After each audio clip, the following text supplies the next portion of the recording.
Okay, so have you ever felt like you were just completely thrown in the deep end? Like totally unprepared for something? Oh, yeah. Well, just imagine being crowned the Queen of England Wow. at 16, Oh my only gosh. to be imprisoned and then executed Yeah, just 13 days later. that's rough. That's the true story of Lady Jane Grey. She was just a pawn in this really dangerous game of Tudor politics. It's a story that has captivated historians and artists for centuries. Right. And we're going to unpack it today. We're drawing insights from an episode of the Art of History podcast, Oh, cool. which focuses on this really remarkable painting called The Execution of Lady Jane Grey by Paul Delaroche. Okay. So get ready to delve into a world of ambition, betrayal, and religious turmoil.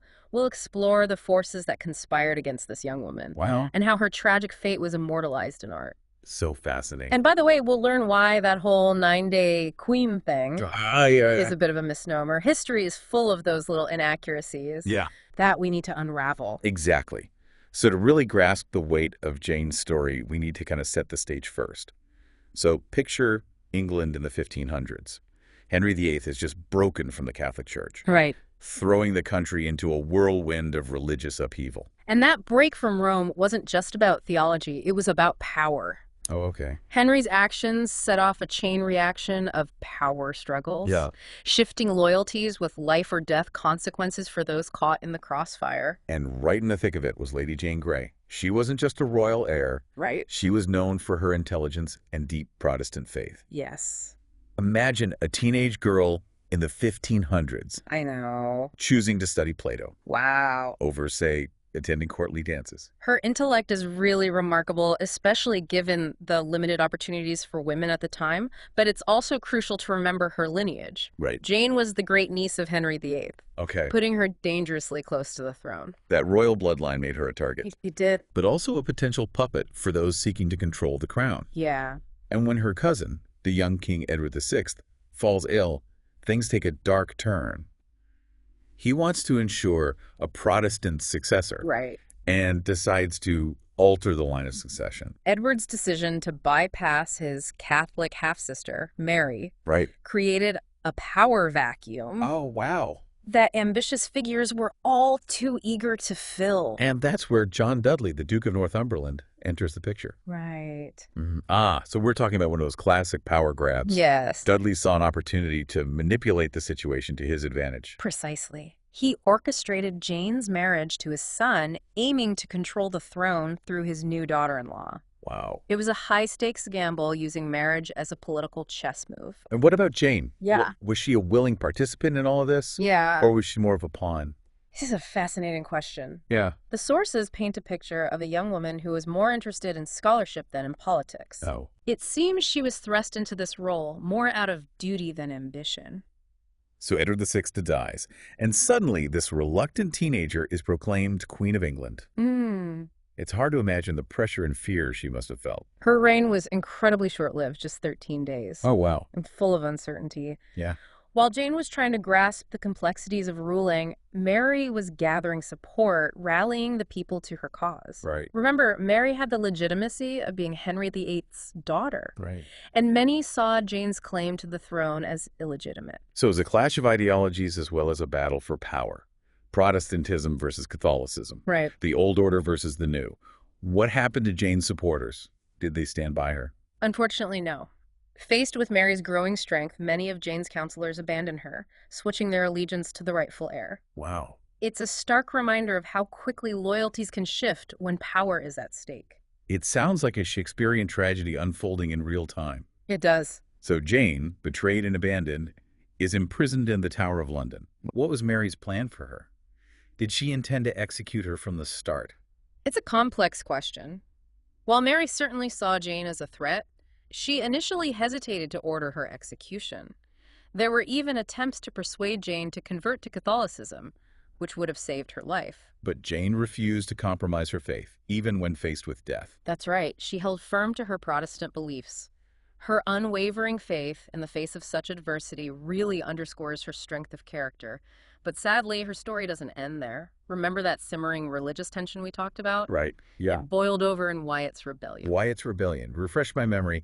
How did this uprising affect Jane's fate? Well, it was a Protestant uprising against Mary. Okay. And while Jane wasn't directly involved from within the tower, her very existence became a focal point for the rebels. Oh, wow. They saw her as a symbol of Protestant resistance, a potential figurehead to rally around. So even though she was a prison, Jane was still seen as a threat to Mary's rule.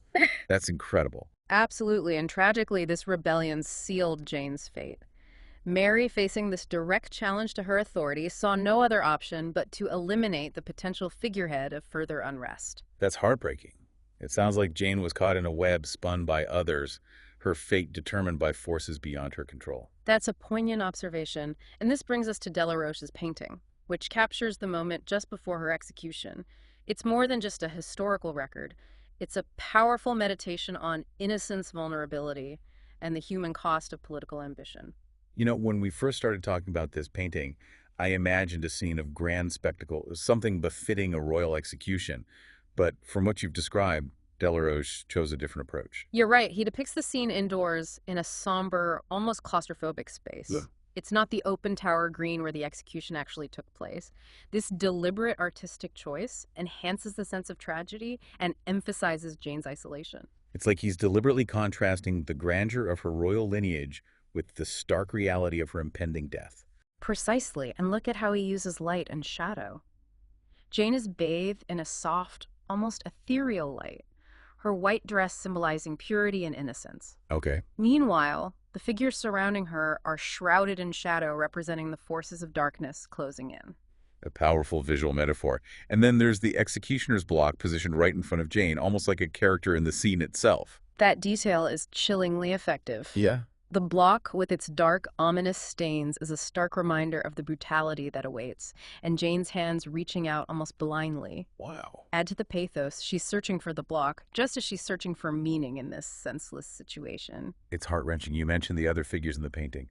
Tell me more about how Delaroche portrays them. He masterfully uses them to convey the emotional weight of the scene. Her ladies-in-waiting, for example, Right. are embodiments of grief and despair. One faces the wall, unable to bear witness, while the other collapses, clutching Jane's discarded finery. I'm struck by the discarded clothing, the rich colors, the luxurious fabrics. They seem to symbolize the world of power and privilege that Jane is about to leave behind. It's a brilliant detail, those garments. Once symbols of her status are now cast aside, a poignant reminder of the fleeting nature of earthly glory, they become a kind of memento mori, a reflection on the inevitability of death. Delaroche was clearly a master of visual storytelling. He uses every element of the painting to convey emotion, symbolism, and historical weight. It's like he's staging a play with Jane as the tragic heroine. You've hit the nail on the head. Delaroche is known for his theatrical compositions, and this painting is no exception. Right. The shallow space, the figures pushing toward the foreground, their intense gazes, Yeah. it's all designed to draw us in, to make us feel like we're right there in the room with Jane. And it works. You can almost feel the tension, hear the hushed silence before the axe falls. But there's another layer to this painting that we need to explore: the historical context in which Delaroche was working. Ah, yes. Delaroche was painting in 19th century France, a time of immense political upheaval. Revolutions were sweeping across Europe, monarchs were being toppled, and the old order was being challenged. Interestingly, Delaroche himself was a royalist, sympathetic to the plight of deposed monarchs. So he's using Jane's story, a story from another country and another century, to comment on his own time and his own political anxieties. It's a powerful reminder that art is never created in a vacuum. It always reflects the anxieties and preoccupations of its creator in its time. You're exactly right. Delaroche is drawing parallels between Jane, a victim of political machinations, and the French monarchs who are losing their power.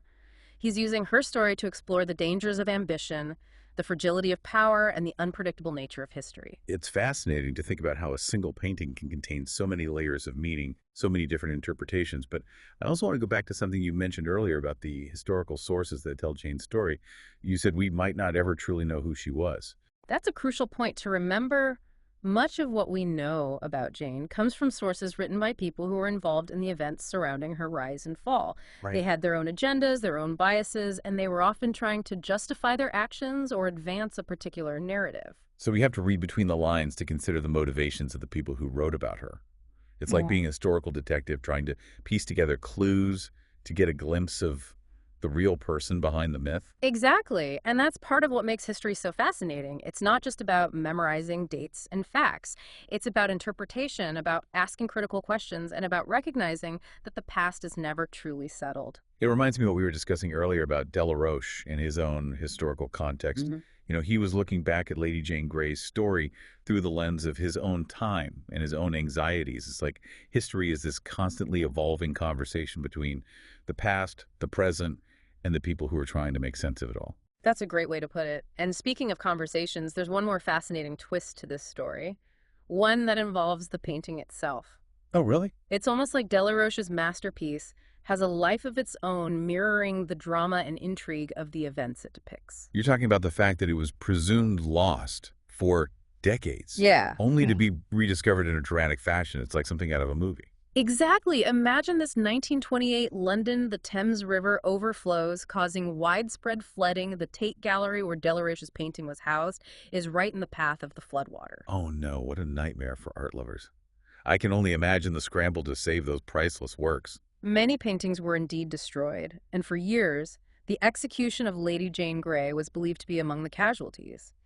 It seemed like another tragic ending to a story already steeped in sorrow, but fate, it seems, had other plans. Because the painting wasn't lost, after all. Tell me about its miraculous rediscovery. Fast forward to 1973, a curator at the Tate is searching for another missing painting, sifting through the remnants of damaged artworks. And there, almost by chance, he stumbles upon Delaroche's masterpiece, rolled up and hidden inside another canvas that had been damaged in the flood. That's incredible. It's like the painting was trying to stay hidden, waiting for the right moment to reappear. It really does feel that way. And what's even more astonishing is that the painting was in remarkably good condition considering its ordeal. It had survived the flood years of obscurity and emerged almost unscathed. It's a testament to the resilience of art and perhaps even a subtle nod to the enduring spirit of Lady Jane Grey herself. So this painting that depicts a tragic ending actually has a story of survival and rediscovery woven into its own existence. That's a beautiful parallel.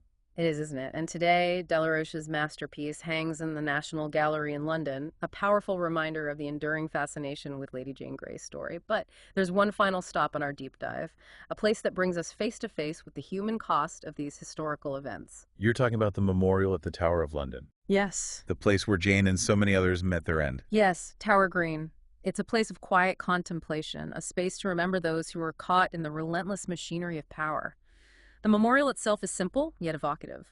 A circular stone base with a glass desk and a carved glass pillow. That glass pillow imagery is so striking. It's like a symbol of peace, a place for these restless souls to finally find rest after all the turmoil they endured. Exactly. And inscribed around the base of the memorial is a message that really captures the essence of this place.